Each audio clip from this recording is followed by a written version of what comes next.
wilderness designations, I think, are going to be critical and important.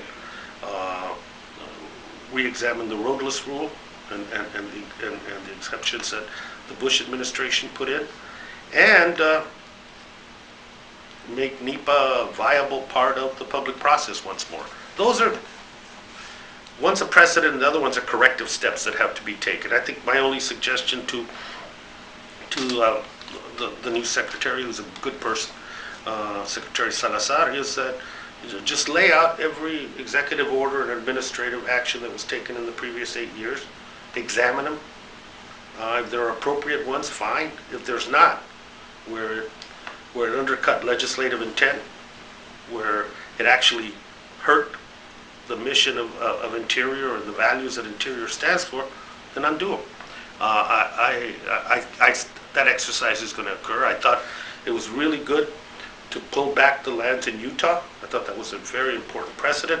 And also to extend the comment period on offshore drilling for 180 days plus forums. I thought those are good indications that there's going to be some thought put into it and that science once again is going to play a role. The problem we're going to have in the subcommittee and the resource committee is that the plate is too full.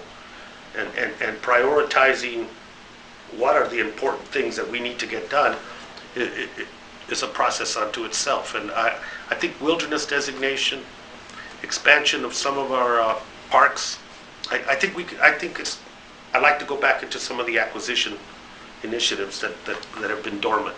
And then for urban America, the heritage trails, historic preservation, and with the stimulus package, hopefully eating away at some of the backlog of maintenance, and also reintroducing a learning experience in our national parks that has been lost over the last 8 years. It's a wonderful opportunity. Central to one of the hearings we're going to have is also about climate change and the effect on public lands and the laboratory that our public lands can be in helping shape policy for the rest of the nation and the world for that matter. So our first hearing is on that. One of our next hearings is on the employees of Interior.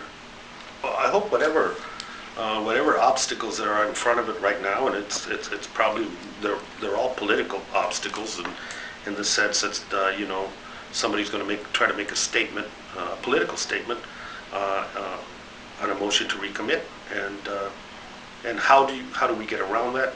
How do we mitigate that? How do we possibly accommodate that? We don't know yet, but I'm hopeful that with Senate cooperation one more time, and then also, our members realizing that this is possibly a wonderful piece of legislation to get this session started with. It sets a great tone, and I am forever hopeful that we'll deal with it, and that some of the political obstacles that we're facing at this point here on the House side, that we'll be able to overcome.